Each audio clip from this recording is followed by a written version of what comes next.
Hello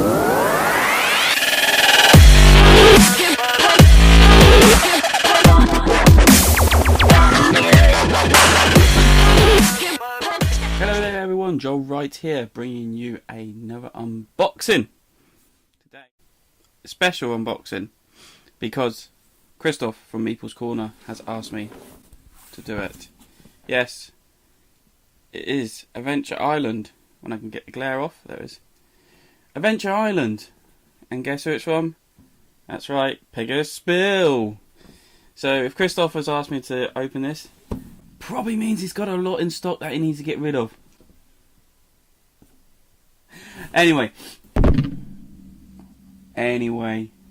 let's have a look what we get inside this lovely container.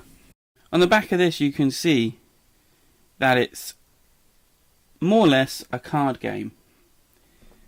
Getting a lot of tokens, and we're getting a lot of cards, and you can see here in the contents below that we're getting about 171 cards in several packs, over 60 tokens, over 60 markers, one camp, 1 card separation, 7 card separation, 6 player boards, 5 player,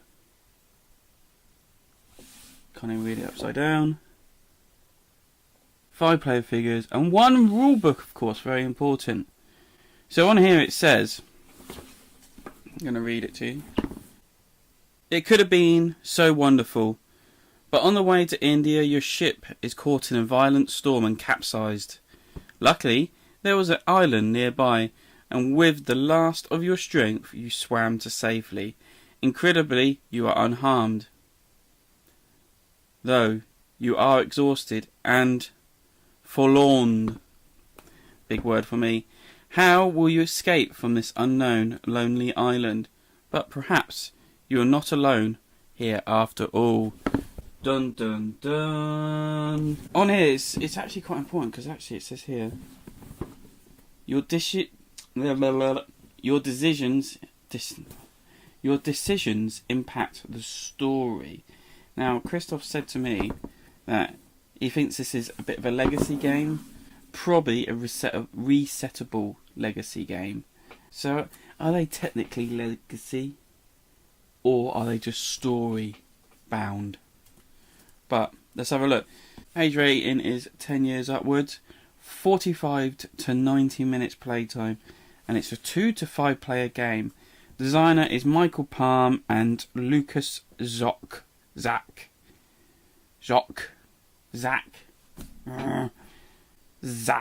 going to go with Zach. Never heard of those yet. Lucas Palm rings a bell. Maybe I need to look him up, and I'll put up his game right here. So let's have a look what's inside. So let's have a go. But the box is quite nice and sturdy. I mean, Pegasus Spill don't bring out rubbish, cheap games. They always bring out the best. So we've got a rule book. It's a few pages long. Looks like there's a bit of writing. Well, quite a lot of writing. And some things. And we got on the back here, if you come upon a card with a flag icon, you have an achievement milestone. You have achieved a milestone. Find on this sheet the entry next to the flag and check it off. If the flag is an action text, you must achieve the milestone when one of you takes the action. You can find them. You can collect milestones to gain titles. If you have checked off all the titled milestones, you can use the advantage described below in future games. Interesting. So there's actually a sheet you mark off. So it's kind of a bit of a permanent legacy game. Interesting. Interesting indeed. So what we got? So we got looks like we got player cards. Yeah. Look inside.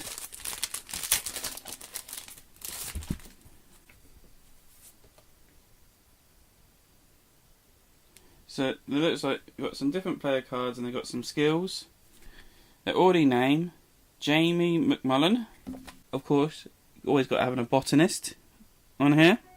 We got Moya Fortina, who's educated, comes from a good family.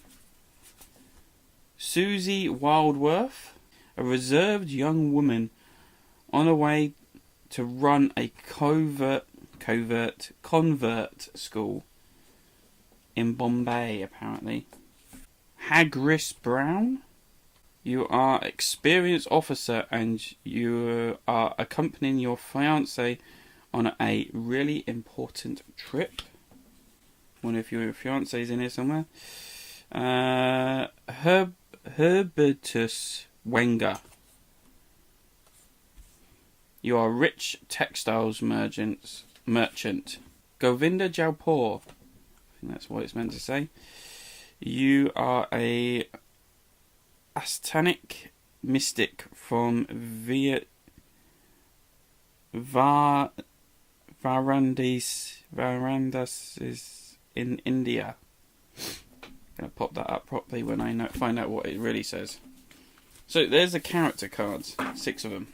6 of them? 7 of them? 7 of them. We've got punchboard. Nice thick cardboard punchboard. I don't know if you can see that. Ooh, nice thick cardboard. Punch test. It's punching out very nicely. Oh, it's stuck. Do notice they've got a little tag here in the corner. Don't know if you can see that here. We've got a little finger tag to lift it out with. That's quite nice. So, another punchboard. Punchboard. And then, ooh.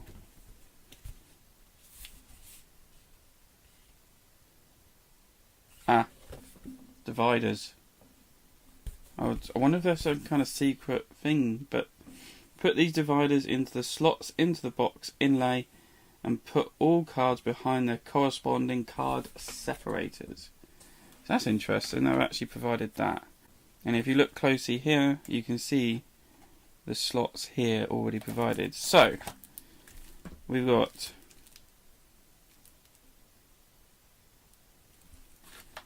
one, two, attention.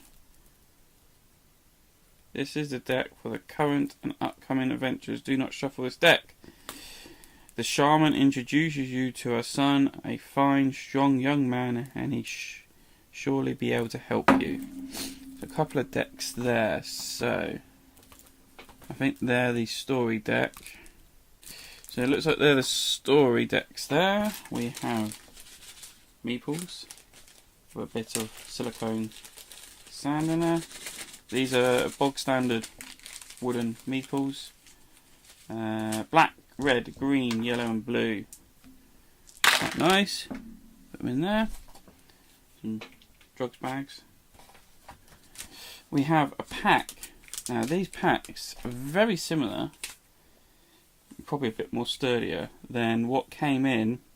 We have a cave pack, we have a curse pack, a bridge pack, a hermit pack, a horizon pack, and a pirate pack, and some dice. Not the best dice I've seen.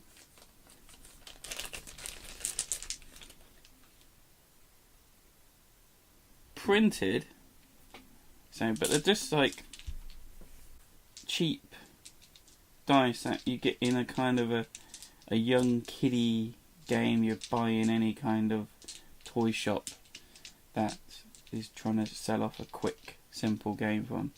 But hey, the dice. That sounds pretty good. And okay, there's a bit of a post-video excerpt here, or insert. Basically, because I didn't really show any of the cards, I didn't know what I could show or what I couldn't show. So basically, this is the first deck, and here's the other second deck. So this is for the later on adventures. Not going to open that, and I've still got all these sealed adventures. So I've opened up the first deck because you're going to do that anyway.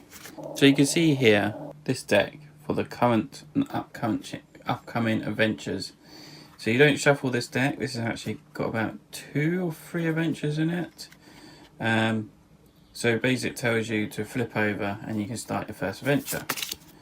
Then it also then tells you what cards you need to put out. At the top it's quite important. It tells you to take all the cards until you get to stop. So you get to stop and then you have to put that behind the upcoming adventures barrier. Okay, and then one of the inserts. And then it basically tells you to get out. So I'm going to show you some of the cards we got in here. It's not really spoiling anything because you're going to see how you're going to see what you're going to get when you set up.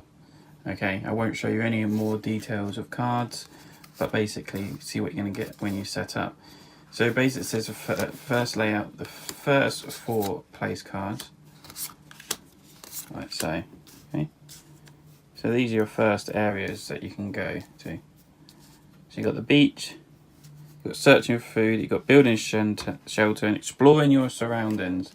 Okay, so then you've got flotsam or flotsam, don't know how you want to flotsam, which are basically beach cards that you go and search on at the beach. So you could put that next to the beach, yeah, to make it a bit more easier to represent. Then you have place cards that you can go to. These are places around, as you can probably guess, the surrounding area. They will go here, nice and easy to represent. Then you have hazard cards, and you've got 9 of these hazard cards, but you will take a couple out depending on the number of players you got. So this can go up to 5 players, remember. So you'll probably you'll use all 9 if you've got 5. Take 1 out if you've got 3. Take another out if it's just 2, I believe. Can't remember. So 9 hazard cards for night time, and you might as well just put them there. You got some other cards that you might as well, yeah, you put in the back, and the divider is kind of pretty cool in many sense. So I've got it set up like this. Oh, the other thing you need out is your camp tile. You just put that on the board. So you have your board set up like this, so you can actually see the little dink in here. And as you can see, it is a pain in the bum. It doesn't really work as it's meant to do, I don't believe. Right, so you can see there's a little dink, show you what cards are available to take out. And I don't know if it's meant that's a good idea or not. But there's only a few cards left to pull out anyway after you've set up. So that's the main setup. I mean, I said I've not even opened this pack yet. There's no point. And I've not opened any other packs like these, because there's no point. Because you're not meant to until completed it, or completed an adventure, or done something in an adventure. That is it. So there you go. There's another unboxing for you of